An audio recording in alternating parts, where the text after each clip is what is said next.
Hello guys, welcome to another video in my channel. अभी हम जिस मैच के बारे में बात करने वाले हैं वह है कल सुबह का होने जाने वाला मार्च कप का मैच, जो कि होने जा रहा है विक्टोरिया और तास्मानिया के बीच में।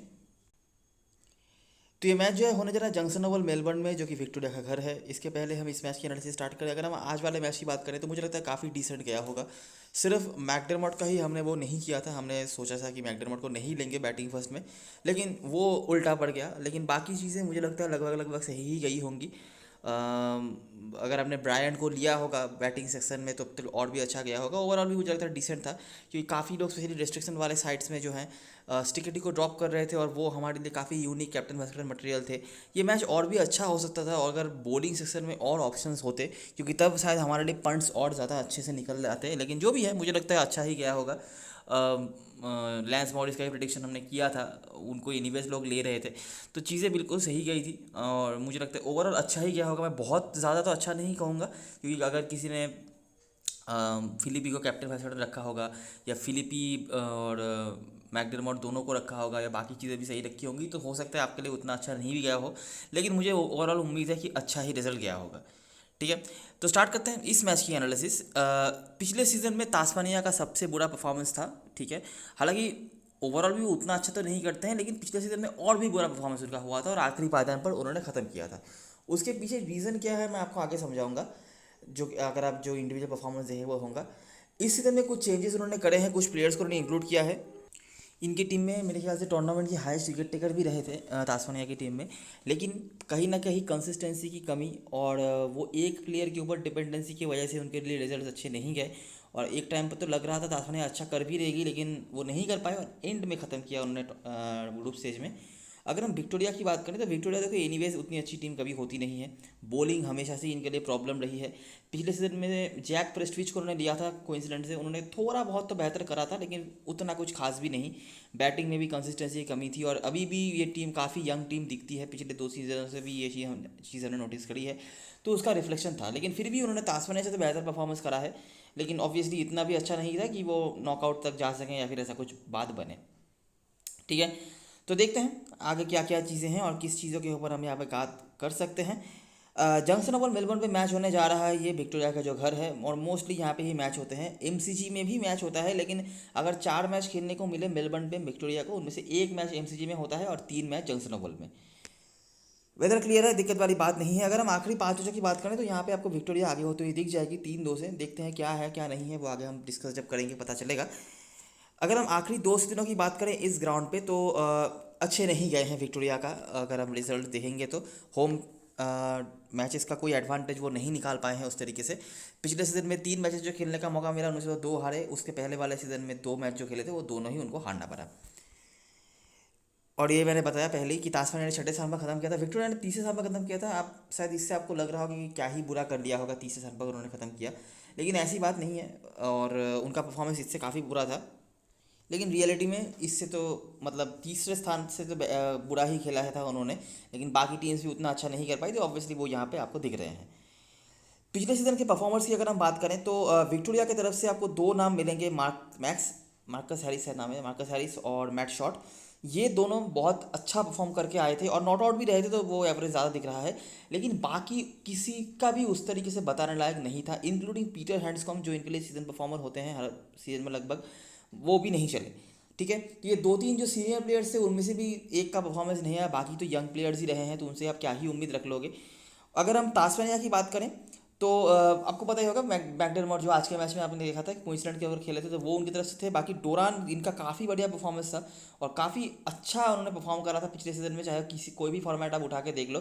कीपिंग तो वो करते ही हैं और बाकी बैटिंग से भी उन्होंने काफ़ी बढ़िया परफॉर्मेंस करा था मिडिल ऑर्डर में और सेलेब जुएल टॉप ऑर्डर से। ठीक है, लेकिन इनका भी अगर आप देखोगे तो 2-2 बड़े इनिंग्स है, बाकी कुछ भी खास नहीं। और जॉर्डन सिल्क जो इनके लिए सीजन परफॉर्मर होते हैं, इनके कैप्टन होते हैं, उनका भी बहुत डिसअपॉइंटिंग सीजन रहा था पिछले वाला, तो इसलिए कुछ खास वहाँ पर वो बैटिंग से भी नहीं कर पाए। अगर हम बॉलिंग पे आ जाएँ तो विक्टोरिया की तरफ से जैसे मैं पहले ही बताया कि इनकी बॉलिंग उतनी अच्छी कभी होती नहीं है। इनके बेस्ट परफॉर्मर जो थे वो भी कुछ खास फिगर इनका नहीं था। जैक प्रेस्टविच मेरे ख्याल से 2 मैचेस में उन्होंने 25 में विकेट निकाला था, बाकी में उतना कुछ खास नहीं। तास्मानिया की तरफ से अगर आप देखोगे तो टॉम रॉजर्स मेरे ख्याल से टूर्नामेंट के हाईएस्ट विकेट टेकर थे। एलिस उसके बाद थे, मेरे दीद ये भी ठीक ठाक ही थे, ऐसा कुछ बुरा नहीं था। लेकिन कहीं ना कहीं कंसिस्टेंसी की कमी फिर भी दिखी है। नहीं तो इंडिविजुअल परफॉर्मेंस आप देख सकते हो, एक हाईएस्ट विकेट टेकर भी है, बाकी भी बॉलिंग से ठीक ठाक परफॉर्मर रहे हैं, बैटिंग से भी एक दो नाम है, लेकिन उसके बावजूद भी टूर्नामेंट में इतने बुरे हालत पर ख़त्म किया था उन्होंने। तो वो बात है कि कंसिस्टेंसी की कमी कहीं ना कहीं पे खुली है तास्मानिया के होकर भी, जिसकी वजह से वो at the end of the day results नहीं निकाल पाए हैं। ठीक है, अभी हम आ जाते हैं और देखते हैं जब ये दोनों टीमें आमने सामने हुई हैं आखिरी 5 मैचेस में तो क्या क्या हुआ है। हमें स्टार्ट करना पड़ रहा है 2018 से, और इस टूर्नामेंट को लेकर साथ टेंशन लेने की ज़रूरत नहीं है। 18 हो 17 हो, आपको रेलिवेंट इन्फॉर्मेशन फिर भी मिल ही जाएंगे, क्योंकि बहुत कम ही चेंज होते हैं टीम्स। तो देखो, ये मैच हुआ था मेलबर्न में और पहला मैच भी हमारे लिए हो गया। विक्टोरिया में 274 रन्स। अभी शॉट तो अवेलेबल नहीं है और ना ही डीन है, लेकिन हैंड्सकॉम्ब इस नाम को नोटिस करना, और मेलबर्न का ग्राउंड जब आ रहा है वो भी नोटिस करना। ठीक है, 14 रन के थे, बाकी मेरेदिथ खाली करंट स्क्वाड में अवेलेबल होंगे। पीटर सिरल पिछले सीजन तक जो तास्मानिया के ओवर खेलते थे, अभी वो विक्टोरिया की टीम में आ चुके हैं, और वो विक्टोरिया से ही ज्वाइन हुए थे तास्मानिया की टीम में। हालांकि वो अभी तो नहीं खेल रहे हैं, लेकिन आने वाले टाइम पे उनके रिकॉर्ड्स भी हम बातें करेंगे। और जैक्सन बर्ड एक और प्लेयर थे इनकी टीम में सीनियर बॉलर्स के रूप में, वो अभी न्यू साउथ वेल्स की टीम में ज्वाइन हो चुके हैं। तास्मानिया की बैटिंग बहुत बुरी रही और 164 पर वो निपट गए। हालांकि करंट स्क्वाड में कोई ऐसे बॉलर नहीं है बताने लायक, मैक्सवेल भी नहीं है, लेकिन कम से कम वो विक्टोरिया के सिस्टम में तो हैं, शायद कभी खेल भी रहे, और बाकी कोई बैट्समैन भी नहीं है। तो इन्फॉर्मेशन ज़्यादा यहाँ पे नहीं है, सिर्फ हैंड्सकॉम्ब ही हमें मिल रहे हैं जिनका नाम हम बता सकते हैं। और विक्टोरिया ने बैटिंग भी ठीक ठाक करी थी और बॉलिंग बहुत बढ़िया करा, और मैच इन्होंने जीत लिया। अगला मैच न्यूट्रल वेन्यू पे हुआ था पर्थ में। विक्टोरिया की बैटिंग उतनी अच्छी नहीं रही, सदरलैंड ने नीचे से कुछ कंट्रीब्यूशंस करे थे, एलिस ने लीड किया यहाँ पर मेरेदिथ के साथ, लेकिन तास्मानिया की बैटिंग और भी खराब रहा और वो यहाँ पर 1 रन से जीत गए। तास्मानिया देखो लगातार दोनों ही मैच पर यहाँ पर निपट गई, एक बार 164 पर और एक बार 184 पर वो निपट गए। वो विक्टोरिया टीम के अगेंस्ट में, जो विक्टोरिया टीम बॉलिंग के लिए अच्छी खासी जानी जाती नहीं है। ठीक है, यहाँ पर सदरलैंड ने बैटिंग के बाद बॉलिंग से भी कंट्रीब्यूशंस करे थे, लेकिन और भी कोई परफॉर्मर रहे होंगे जो ऑब्वियसली अवेलेबल नहीं है। तीसरा मैच ये भी मेलबर्न में हुआ, इस बार भी विक्टोरिया निपट गई। जैसे मेलबर्न में हम वापस आ गए, फिर से हैंड्सकॉम्ब का नाम साथ में आ गया और हार्पर का भी। ठीक है, बीच में एक मैच में हैंड्सकॉम्ब नहीं चले, वो विक्टोरिया मेलबर्न में नहीं हुआ। जैसे ही मेलबर्न में मैच होने लगा, हैंड्सकॉम्ब भी आ गए। एंड्रूज, इस नाम को नोटिस करना, इनके बारे में कुछ बातें हम करेंगे आगे जाके। एंड्रूज के यहाँ पर 3 विकेट थे। सिडल ऑब्वियसली अभी अवेलेबल नहीं है, अभी तो इस फिक्चर में ही अवेलेबल नहीं है, लेकिन आने वाले टाइम पर वो विक्टोरिया के होकर खेलेंगे। ये मैच उन्होंने तास्मानिया के होकर खेला था। वेस्टरा के 2 विकेट थे। ये पहली दफ़ा है जब तास्मानिया ने जीत करा। लीड किया था राइट, पेन और सिल्क। राइट के इस फिक्चर में 2 बड़े स्कोर्स हैं, ये एक आपने देख लिया, आगे भी एक है। और यहाँ से आपको दिख जाएगा कि विक्टोरिया की बॉलिंग जो यंग प्लेयर्स को खिलाते थे इस सीज़न से, ये 2021 वाला सीज़न था, यहाँ से उन्होंने अपने यंग बॉलर्स के साथ या यंग टीम के साथ खेलना शुरू किया, तो उनकी बॉलिंग बहुत ख़राब होती थी। तो उसी का एक एग्जाम्पल यहाँ पर है और बहुत आसानी से तास्मानिया ने चेस कर लिया। अगला मैच होबार्ट में हुआ था और तास्मानिया का घर था। यहाँ पे भी सिल्क और राइट का नाम हमें देखने मिल रहा है, और मैथ्यू वेड जो काफ़ी टाइम बाद अभी डोमेस्टिक में खेलेंगे भी। मैथ्यू वेड होबार्ट के ग्राउंड पे बहुत अच्छा करते हैं। आगे जब हम अगर ये खेलते हैं होबार्ट वाले मैचेस में तो हम बातें करेंगे इनके बारे में, लेकिन अभी के लिए देखते रहो। बाकी बॉलरों में से थॉर्नटन, जिन्होंने पिछले सीजन में काफ़ी बढ़िया परफॉर्मेंस करा था, स्पेशली बॉलिंग सेकंड में इस भाई ने बहुत विकेट्स निकाले थे, और जिसकी वजह से ऑस्ट्रेलियन नेशनल टीम में भी मेरे ख्याल से इनको मौका मिला हुआ है। क्राउच, मैकलोड, मेडलो, इनके भी परफॉर्मेंस थे। इस बार चेस करने वाली टीम थी विक्टोरिया, जो निपट गई 156 पे, जिसको लीड किया था फिर से एंड्रयूज़ ने। ठीक है, ग्राउंड बदल गया लेकिन वो परफॉर्मेंस आ गया है इनका। और सिडल अवेलेबल नहीं है, सिडल काफ़ी अच्छा करते थे मतलब अपने पुराने टीम के अगेंस्ट में, लेकिन अभी तो वो नहीं है तो छोड़ देते हैं। बाकी एलिस नाम आया है इनका, 1-2 करके विकेट्स हैं, और वेबस्टर। लास्ट मैच जो हुआ था ये एक न्यूट्रल वेन्यू या फिर तास्मानिया का कोई घर होगा शायद, यहाँ पे ज़्यादा मैचेस होते नहीं हैं। यहाँ पे विक्टोरिया ने पहले बल्लेबाजी करी थी और हैरिस का काफ़ी अच्छा। नोटिस करो ना हैंड्सकॉम्ब के बारे में, 2 मैचेस हुए हैं खाली मेलबर्न में और दोनों ही मैच में हैंड्सकॉम्ब चले। बाकी मेलबर्न नहीं तो हैंड्सकॉम्ब का कोई वास्ता भी नहीं। आगे जब हम ग्राउंड के बारे में बात करने के ना, तब आपको और भी ये चीज़ समझ में आएगी। बाकी हैरिस का यहाँ पर आपको स्कोर दिख रहा है, मेरे ख्याल से पहली दफ़ा यहाँ पे हैरिस ने स्कोर बनाया होगा इस फिक्चर में। इसके पहले तो हमने हैरिस का ऐसा कुछ नहीं देखा था। जी हाँ, ये पहली दफ़ा है जब हैरिस ने स्कोर बनाया होगा, और वो बहुत बड़ा टोटल था। और इंडिविजुअली अगर हम बात करें तो हाईएस्ट स्कोर भी है किसी का। बाकी एंड्रयूज़ जो अभी तक कंसिस्टेंटली विकेट्स निकाल रहे हैं, यहाँ पर बॉलिंग फर्स्ट में उन्होंने बॉलिंग करी और बंचेस में तो विकेट नहीं निकाला, लेकिन विकेट उन्होंने निकाला। बाकी एलिस भी यहाँ पर विकेट्स में आते हैं और वेबस्टर भी विकेट्स में आते हैं, तो ये 3 बार बार हमारे पास आए हैं विकेट के सूची में, विकेट्स लेने लायक। और तास्मानिया ने यहाँ पे चेज़ कर लिया रन को, नहीं माफ करना, चेज़ नहीं कर पाए वो, और फिर से यहाँ पर 9 विकेट खोई। अच्छा, नोटिस करने वाली बात एक और है कि चेजिंग टीम को यहाँ पे स्ट्रगल करने पड़ रहा है। बीच में जो एक मैच हुआ था 2021 वाला, वहाँ पे ही चेज़ करते हुए तास्मानिया ने जीत करा, नहीं तो बाकी हर टीम जब भी उन्होंने चेज़ करा है उनको हार का सामना करना पड़ा है। और 9 विकेट ये है, बाकी हर मैच पे हमने 10 विकेट गिरते हुए भी देखे हैं। मैं रिमाइंड करवा देता हूँ फिर से जाके, डोरान का 100 था और प्रेस्टविज, बोलैंड इन 3-3 करके विकेट्स निकाले हुए थे। तो अगर मैं नोटिस करिए कि देखो चेजिंग टीम स्ट्रगल कर रही है, ठीक है, बैटिंग फर्स्ट टीम को भी स्ट्रगल करना पड़ा होगा, लेकिन चेजिंग टीम तो पक्का स्ट्रगल कर रही है। ये पहला मैच जो था 274 चेज नहीं हुआ और 110 रन पर टीम जीत गई बैटिंग फर्स्ट करने वाली। उसके बाद बैटिंग फर्स्ट में 185, यहाँ पे 184 पर निपट गई, 1 रन से जीत गई। यहाँ पे ही खाली चेस हो गया था 222 का जो टोटल था, वहाँ पे चेस हो गया था 225 रन बनाते चेस करते हुए तास्मानिया ने। लेकिन उसके बाद फिर से देखो 295 चेस नहीं हुआ और बहुत पहले टीम रुक गई। और आखिरी मैच में भी वही हुआ, 265 चेस नहीं कर पाई टीम और 248 पर रुक गई। अगर हम मेलबर्न वाले मैच को फोकस में रख के, जहाँ पे कल का मैच होने जा रहा है, तो हमें पहला मैच ये मिलता है 2019 में 18 में। तो क्या मिलता है कि विक्टोरिया के पास 274, हैंड्सकॉम का स्कोर अपने को देखने मिल रहा है। बाकी कोई करंट ऐसा नहीं है जो हम बता सकते हैं इंडिविजुअल परफॉर्मेंस के बारे में। और उसके बाद 2021 में एक मैच हुआ था, यहाँ पे भी विक्टोरिया ने पहले बल्लेबाजी करी, यहाँ पर हार्पर आए और हैंड्सकॉम रिपीट हुए हैं। बॉलिंग में से एंड्रूस, वेबस्टर, एलिस, ये 3 नाम हमें बार बार मिले हैं। कम से कम तो 1 विकेट निकाला ही हुआ है इन्होंने। तास्मानिया ने चेस करा था, लीड किया था राइट और सिल्क ने, ठीक है, पेन अवेलेबल नहीं है। और राइट और सिल्क के 2 बड़े स्कोर्स हैं इस फिक्चर में, इंक्लूडिंग ये मेलबर्न वाला मैच, बराबर।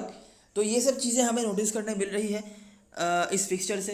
कुछ इंडिविजुअल परफॉर्मेंसेस भी दिखने को मिल रहे हैं। और अगर हम रनों की बात करें तो बहुत ज़्यादा रन नहीं बने हैं मेरे ख्याल से। एक जो यहाँ पे 295 ये बनाया था तास्मानिया ने, ये किसी इंडिविजुअल टीम के द्वारा सबसे ज़्यादा टोटल है, नहीं तो 270 के भीतर या उससे कम ही रन बने हैं। और बैटिंग फर्स्ट टीम यहाँ पे एडवांटेज रख रही है, 5 में से 4 बार, आखिरी 5 में से 4 बार बैटिंग फर्स्ट टीम ने जीत हासिल करा है। अगर हम समराइजेशन पे आ जाएं तो हैंड्सकॉम का नाम आपको देखने मिलेगा। आपने देखा आखिरी 5 में उनके स्कोर्स हैं और ये हाईएस्ट स्कोर जो है ये मेलबर्न के ग्राउंड पे भी है और जहाँ पे कल का मैच होने भी जा रहा है।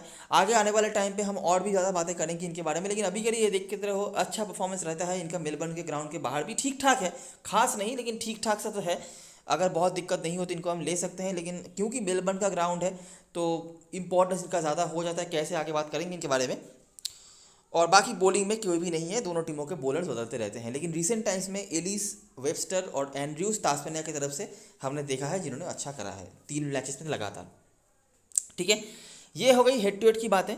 अभी हम आ जाएंगे ग्राउंड के बारे में बात करने के लिए और देखते हैं कि यहाँ पे क्या क्या चीज़ें हैं और कौन कौन से पॉइंट्स हैं जिसके ऊपर हम काम कर सकते हैं।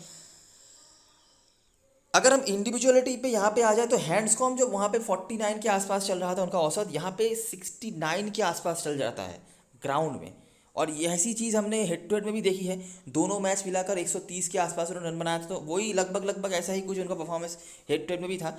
और मार्कस हैरिस का यहाँ पर रहता है उतना खास नहीं, लेकिन थोड़ा बहुत तो है। और मार्कस हैरिस मेरे ख्याल से इंडिविजुअली अगर हम बात करें तो हाईएस्ट रन स्कोरर है इस फिक्चर में। अगर हम आखिरी 5-7 मैचेस की बात करें और नॉट आउट भी रहे थे तो वो एक पॉइंट है जो इनके सपोर्ट में जाता है।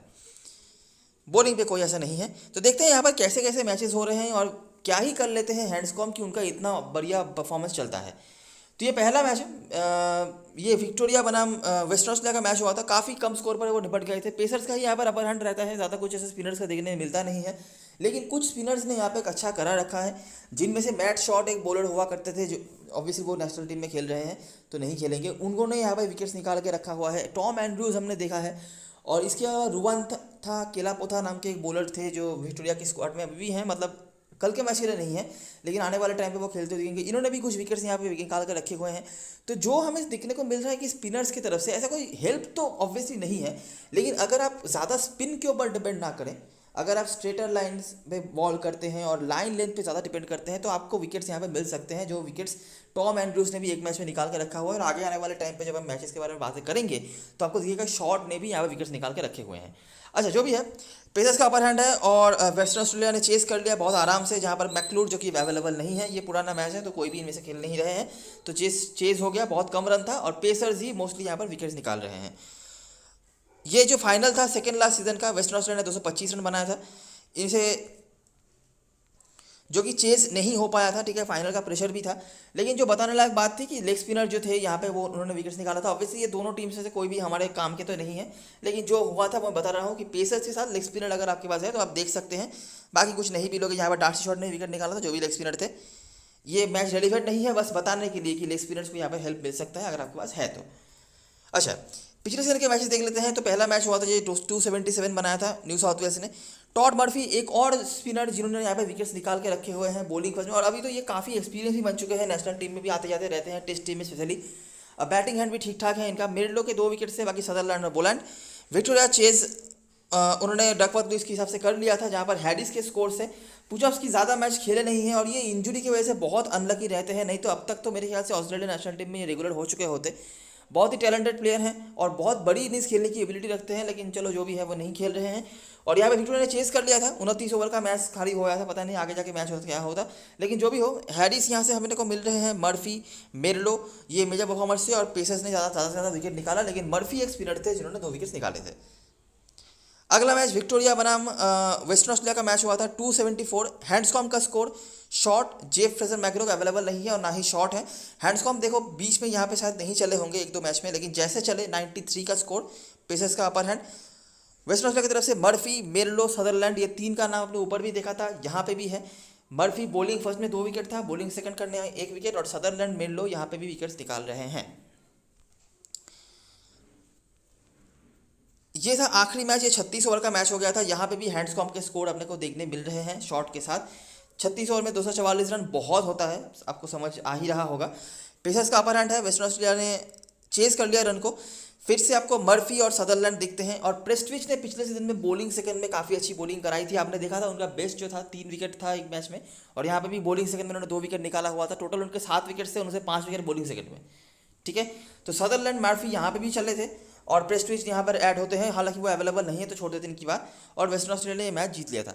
तो बहुत ज़्यादा इन्फॉर्मेशन नहीं है, देखो बीच में एक मैच किसी दूसरे टीम का भी था, तो वहाँ से ओवरऑल जो चीज़ हमें देखने मिली है हेड टू हेड के 2 मैचेस से, और यहाँ पे जो मैचेस हमने देखे हैं उनमें से, कि जनरली बहुत ज़्यादा रन तो नहीं बनता है। 300 रन तो हमने दूर दूर तक नहीं देखा है, ना ही हेड टू हेड में, ना ही यहाँ पे। पेसर्स का अपर हैंड है। कुछ स्पिनर्स होते हैं जैसे कि टॉड मर्फी हो गए, हमने यहाँ से नोटिस किया उनके बारे में, टॉम एंड्रूज हो गए, मैट शॉट ने भी कुछ विकेट्स निकाल के रखे हुए थे पास्ट में। ऐसे कुछ स्पिनर्स हैं जिन्होंने कुछ परफॉर्मेंसेस करे हुए हैं। बाकी स्पिनर के लिए खास कुछ नहीं है।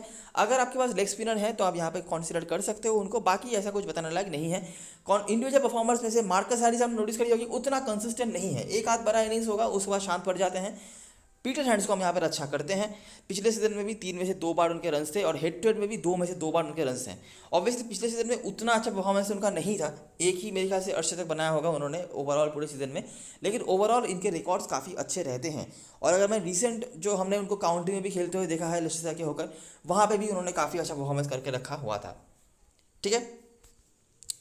ये हो गई सारी बातें जो ग्राउंड से रिलेटेड था। हेड टू हेड की चीज़ें भी हमने पहले डिस्कस कर ली हैं। आई होप आपने सब कुछ सही से समझ लिया होगा।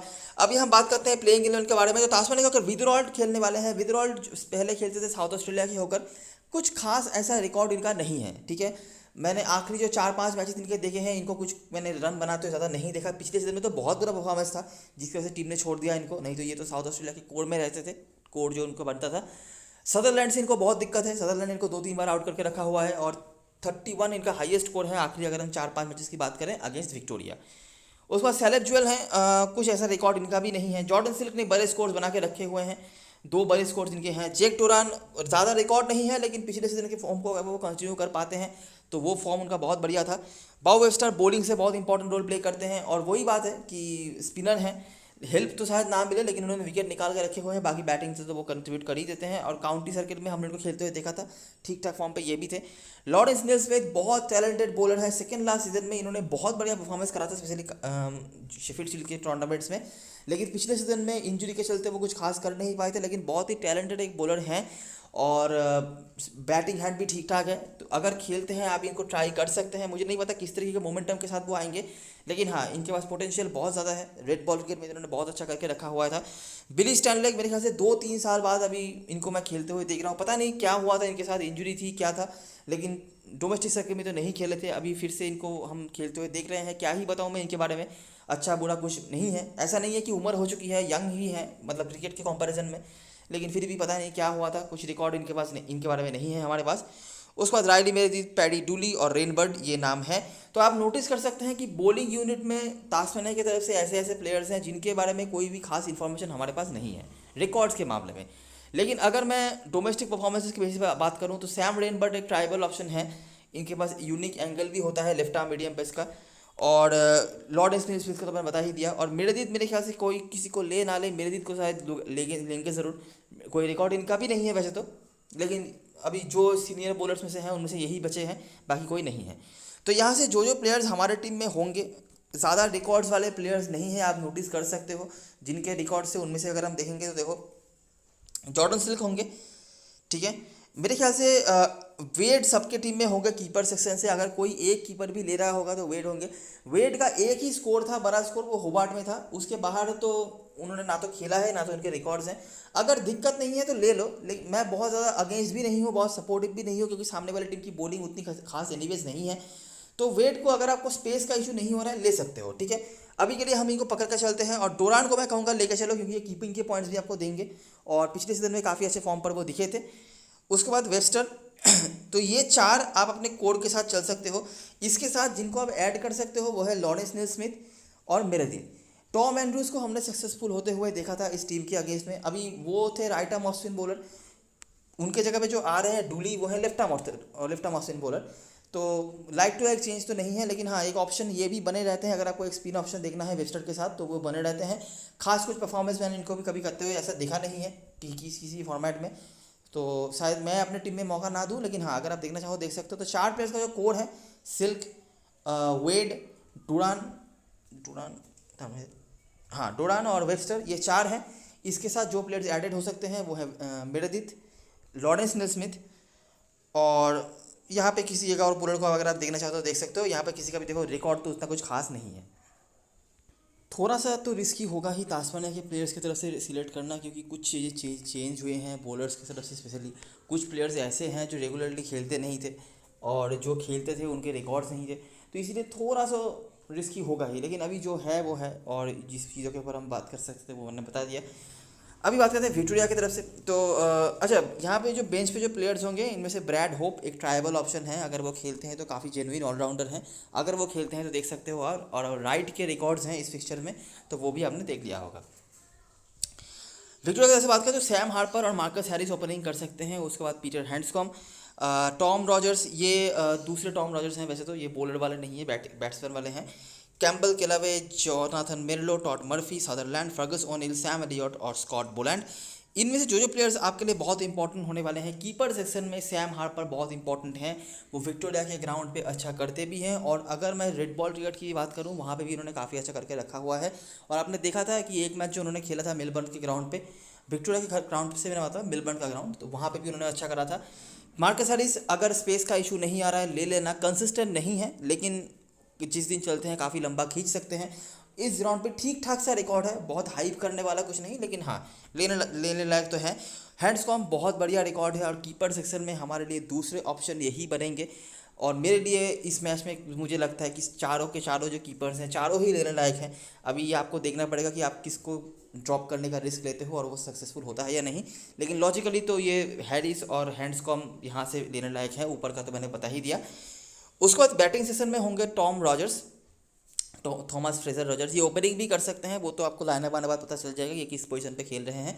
बहुत ही टैलेंटेड प्लेयर हैं, और पिछले 3 एडिशन से विक्टोरियन डोमेस्टिक सर्किट में लिस्ट ए फॉर्मेट में, मतलब 50 ओवर फॉर्मेट में, ये हमेशा टॉप 5 टॉप 7 रन कटर्स में रहते हैं, ठीक है। और काफ़ी अच्छे फिगर्स भी रहते हैं इनके। अगर मैं बैटिंग पर्सपेक्टिव से बात करूँ तो बिल्कुल देखने लायक ऑप्शन है। अगर आपको ज़्यादा दिक्कत नहीं हो रहा है बैटिंग सेशन में कुछ ऐसा, तो आप ले सकते हो, लेकिन मुझे लगता है वो होगा तो शायद हम मैनेज ना कर पाएँ इनको।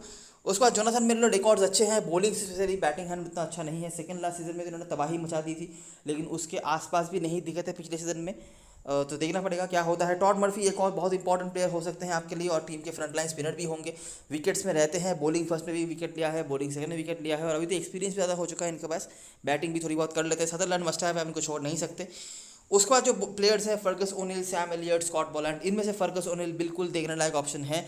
विक्टोरियन डोमेस्टिक सर्किट में कंसिस्टेंट विकेट्स में ये रहते हैं, और बहुत ही टाइट बॉलिंग कराते हैं, तो इनका एक एडवांटेज आपको ये मिलता है कि आपको इकोनॉमी का बॉलर्स देखे जाते हैं। फर्गस ओनिल, स्कॉट बोलैंड में से अगर आपको एक को लेना पड़े, जो मुझे लगता है आप एक ही ले सकते हो, तो फर्गस ओनिल का इंपॉर्टेंस बॉलिंग फर्स्ट में ज़्यादा होगा, लेकिन आप इनको बॉलिंग सेकंड में भी ले सकते हो। स्कॉट बोलैंड को स्ट्रिक्टली बॉलिंग सेकंड में ही लेना, बॉलिंग फर्स्ट में इतना अच्छा रिकॉर्ड इनका नहीं रहा है, ठीक है। ये थोड़े से रन रोकने की तरफ देखते हैं बॉलिंग फर्स्ट में, विकेट्स निकालने की तरफ सदरलैंड वगैरह जो भी आते हैं उस साइड से वो देख लेते हैं। लेकिन फर्गस ओनिल एक डिसएडवांटेज इनका ये भी है कि इनके ओवर्स बहुत जल्दी खत्म करा जाते हैं, लेकिन अगर पावर प्ले में मूवमेंट मिली, शुरुआती ओवर्स में मूवमेंट मिला बॉल को, तो ये बहुत खतरनाक बन सकते हैं। और बाकी बैटिंग तो वो कर ही लेते हैं थोड़ी बहुत। तो यहाँ से जो प्लेयर्स हमारे लिए इंपॉर्टेंट होंगे, ये टॉप 3 बहुत इंपॉर्टेंट है। इनमें से 2 तो आपकी टीम में ज़रूर होने चाहिए, और वो 2 मेरे लिए दोनों कीपर हैं। उसके बाद सदरलैंड, टॉड मर्फी, ये 4 जो है मेरे कोर को बनाएंगे। और विक्टोरिया की तरफ से प्लेयर ज़्यादा हैं, अगर हम स्टेटिस्टिक्स के हिसाब से लिखें तो वो सिलेक्शन में ज़्यादा दिक्कत नहीं हो रही है। तो 4 तो हमने ऐसे ही बना लिए। 5वां प्लेयर आपके लिए मार्कस हैरिस हो सकते हैं। छठा फर्गस ओनिल या स्कॉट बॉलैंड में से आप किसी एक को ले सकते हो। और 7वां प्लेयर अगर आपको देखना है तो यहाँ पे जोनाथन मेडलो एक ऑप्शन होंगे, जिनके बॉलिंग से कुछ परफॉर्मेंसेस हैं, बैटिंग भी थोड़ी बहुत कर लेते हैं। और बैटिंग से टॉम रॉजर्स। ठीक है। बेंच पे मिशेल पेरी भी हैं, ये भी काफ़ी सही ऑप्शन होंगे, लेकिन मुझे पता नहीं कि इनको खेलने का मौका मिलेगा या नहीं। सैम एलियट की जगह भी इनको खिलाया जा भी सकता है, तो देखना पड़ेगा वो तो। कैप्टन चॉइस की बात करें तो वेबस्टर और वेड के आसपास लोग जा सकते हैं। वेबस्टर का तो मेरे को फिर भी समझ में आता भी है कि उनके रिकॉर्ड्स अच्छे हैं, बैटिंग से उतना नहीं, लेकिन बॉलिंग से अच्छे हैं। बैटिंग से तो इवन मुझे नहीं लगता कि तास्मानिया की तरफ से किसी का भी उतना अच्छा है, सिल्क और राइट को छोड़ के, तो वो तो है, लेकिन बॉलिंग से थोड़ा बहुत परफॉर्मेंस इनका है। वेट का एक जो होबार्ट वाला मैच था उसके अलावा कुछ नहीं है, लेकिन अभी मैं कहूँगा कि ये बहुत एक्सपीरियंस प्लेयर हैं और नेशनल टीम में भी आते जाते रहते हैं, तो वो अलग बात है कि इनके रिकॉर्ड्स नहीं है, तो हम इनको उस तरीके से कंसिडर नहीं कर सकते कि नहीं मत लो। लेकिन हाँ, अगर आपको कुछ तो सिलेक्शन करना पड़ेगा कि कीपर सेशन में बहुत जैम होने वाली है, कहीं पे तो आपको चांस लेना ही पड़ेगा। उसके बाद जुएल और सिल्क। सिल्क आप मुझे लगता है रिगार्डलेस ऑफ एनीथिंग ले सकते हो। जुएल का ऐसा कुछ खास रिकॉर्ड नहीं है। रिस्की में लॉरेंस नील स्मिथ जो मैंने बता दिया, और डोरान कीपर से। विक्टोरिया की तरफ से हैंड्सकॉम और सदरलैंड, इनके आसपास लोग जा सकते हैं। सदरलैंड काफ़ी लोग कैप्टन होंगे, सेफेस्ट ऑप्शन हो जाते हैं और बनता भी है, अच्छे परफॉर्मेंसेज रहे हैं, बैटिंग से भी एक आध कंट्रीब्यूशन हैं इनके। हैंड्सकॉम को शायद लोग कैप्टन वैसे ना बनाए, लेकिन लोग टीम में बिल्कुल ले सकते हैं। अगर कोई रिस्क लेता है कीपर सेक्शन में ज़्यादा प्लेयर ना लेके, तो शायद वो सोचे, लेकिन हैंड्सकॉम मेरे टीम में तो होंगे, ये मैं पहले बता रहा हूँ। उसके बाद हैरिस और हार्पर। बहुत रिस्क लेना है तो बैटिंग सेक्शन से रॉजर्स हैं, और बॉलर्स में से मर्फी और ओनील में से आप देख सकते हो। अच्छा, अभी के लिए मैंने इस तरीके का स्ट्रक्चर बनाया है। मैं पहले बता रहा हूँ कीपर सेशन में आपके लिए जैम हो सकता है, और 4 के चारों ही कीपर्स निर्णायक है। जेक डोरान के रिकॉर्ड्स ऑब्वियसली ज़्यादा नहीं है, लेकिन पिछले सीजन में जो फॉर्म उन्होंने दिखाया था उस हिसाब से उनका नंबर आना चाहिए। वेट को तो एनीवेज लोग लेंगे, किसी को लोग ले ना लें, तो वेट की तरफ लोग पहले ही जाएंगे, इनका परसेंटेज भी डिसेंट है। मुझे तो ऐसा भी लग रहा है कि हैंड्सकॉम को भी लोग ड्रॉप कर सकते हैं अगर कोई एक कीपर लेकर जाना चाहे तो, लेकिन मेरे लिए ये दोनों कीपर होंगे। तीसरे नंबर पर आप वेड या डोरान में से किसी एक को ले सकते हो। अभी के लिए चलो मैं वेड को ही ले रहा हूँ परसेंटेज देख के। बैटिंग सेक्शन में मुझे लगता नहीं दिक्कत होना चाहिए। विदरॉल्ट का मैंने यहाँ पर आपको बोला कि उनका रिकॉर्ड अच्छा नहीं है, तो वो अगर सक्सेसफुल हो जाता है तो हैरिस और सिल्क तो हम एनीवेज ले सकते हैं। जनता तीसरे बैट्समैन के रूप में विदरॉल्ट को ले रही है। मैं आपको सजेस्ट करूंगा कि आप विदरॉल्ट को छोड़ के यहाँ पे मैक राइट का एक ऑप्शन होगा, अगर वो खेलते हैं देख सकते हो। सेलेब जुएल का ऑप्शन होगा, अगर वो चेज करते हैं, वो चेज में बहुत अच्छा करते हैं, तो वो आप देख सकते हो। और यहाँ पर फ्रेजर रॉजर्स, ब्रैड होप अगर यहाँ पे खेलते हैं तो ये आपको बॉलिंग से कुशन दे सकते हैं, बॉलिंग करा लेते हैं, तो वो भी एक अच्छे ऑप्शन बन सकते हैं अगर आप देखना चाहते हो तो। ऑलराउंडर में मैंने इन दोनों को रखा है, और ये दोनों के काफ़ी लोग के कैप्टन वाइस कैप्टन भी होंगे, तो वो दिक्कत वाली बात नहीं है। इसके अलावा जो लेने लायक ऑप्शन हैं, फर्गस ओनिल है, अगर वो बॉलिंग फर्स्ट कराते हैं देख सकते हो आप इनको। इवन बॉलिंग सेकंड में भी ले सकते हो, क्योंकि वो बैटिंग भी कर सकते हैं, तो इनको लेकर दिक्कत नहीं है। लेकिन अगर मतलब लेना चाहो आप ऑलराउंडर में तीसरे ऑप्शन को, तो फर्गस ओनिल है, और उसके बाद जोनाथन मेडलो। लेकिन अगर कीपर सेक्शन में 2-3 प्लेयर्स लेते हो तो शायद ही आप इतने सारे ऑलराउंडर्स ले पाओ। बॉलर में मैंने 3 बॉलर्स को रखा है, टॉड मर्फी, राइडी मेरेदिथ और लॉरेंस नील स्मिथ। इनमें से मर्फी और नील स्मिथ मेरे को बैटिंग भी करके देंगे। मेरेदिथ का उतना खास रिकॉर्ड तो नहीं है, ठीक है, ना ही कंसिस्टेंट विकेट्स उन्होंने लिए हैं, लेकिन अभी जितने बॉलर्स कल के मैच में खेलने वाले हैं तास्मानिया के ओवर, उनमें से सबसे सीनियर यही है, ठीक है। और किसी और बॉलर को कोई जनता ले ना ले, इनको तो लोग ज़रूर लेंगे। बाकी अगर आपको रिस्क लेना है तो इनके ऊपर भी आप रिस्क ले सकते हो। लॉरेंस नील स्मिथ और मर्फी को लेने का रीज़न ये है कि अगर ये एक आध विकेट भी ले लेते हैं तब भी मुझे लगता है 50-60 पॉइंट ये देखे जा सकते हैं कि ये बैटिंग कर सकते हैं, ठीक है। तो बस यही चीज़ें हैं। कीपर सेक्शन में आपके सिलेक्शन के ऊपर मुझे लगता है इस मैच का रिजल्ट बहुत ज़्यादा डिपेंड करेगा कि आपका रिजल्ट कैसा जाएगा। मुझे ऐसा नहीं लग रहा कि इस मैच में कोई सेफ ऐसा ऑप्शन होगा जो आपको ऑलराउंडर में मिल जाएगा, जिसको आप कैप्टन बना सकते हो। बना तो सकते ही हो, लेकिन वो बेस्ट ऑप्शन होगा ऐसा मुझे नहीं लग रहा। मुझे लग रहा है यहाँ पर आप किस तरीके के रिस्क लेते हो उसके ऊपर डिपेंड करेगा कि आपका रिजल्ट कैसा जाएगा। मेरे लिए सबसे अच्छे कैप्टन ऑप्शन तो कीपर सेक्शन से ही हैं, वो है हैंड्सकॉम। वाइस कैप्टनसी के रूप में आप सदरलैंड की तरफ देख सकते हो। तास्मानिया की तरफ से बात करें तो किसी का भी देखो उस तरीके से रिकॉर्ड तो नहीं है, तो मैं बता नहीं सकता। सिल्क एक है, लेकिन सिल्क पिछले सीजन में बहुत बुरे फॉर्म पर थे, तो मैं उतना भरोसा नहीं दिखा पा रहा। बाकी ऑप्शंस की बात करें तो टॉड मर्फी एक ऑप्शन है, फर्गस ओनिल एक ऑप्शन है बॉलिंग में से जो दिख रहे हैं। और मेरा झुकाव जो है इस मैच में थोड़ा बहुत विक्टोरिया की तरफ ही होगा, क्योंकि लास्ट सीजन से हमने जो देखा है विक्टोरिया ने इंप्रूव करा है और तास्मानिया का परफॉर्मेंस थोड़ा नीचे की तरफ गया है। ऊपर से बहुत सारे बड़े प्लेयर्स एक झटके में उनकी तरफ से चले गए हैं। मैकडरमॉट चले गए, एलिस नहीं खेल रहे, सिडिल नहीं खेलेंगे, इनकी तरफ से चले गए, बर्ड चले गए। तो अभी देखना ये भी पड़ेगा कि इन सारे प्लेयर्स की जो नुकसान है जाने का वो किस तरीके से मैनेज कर लेते हैं। ठीक है, तो ये रही सारी चीज़ें और सारी एनालिसिस। अगर आपको वीडियो पसंद आई हो तो लाइक ज़रूर करना, सब्सक्राइब करना चैनल को, टेलीग्राम चैनल पे ज़रूर ज्वाइन हो जाना, क्योंकि लास्ट मोमेंट पे सारी अपडेट्स वहीं पे आने वाली हैं। तब तक के लिए best luck for this match and good bye for now.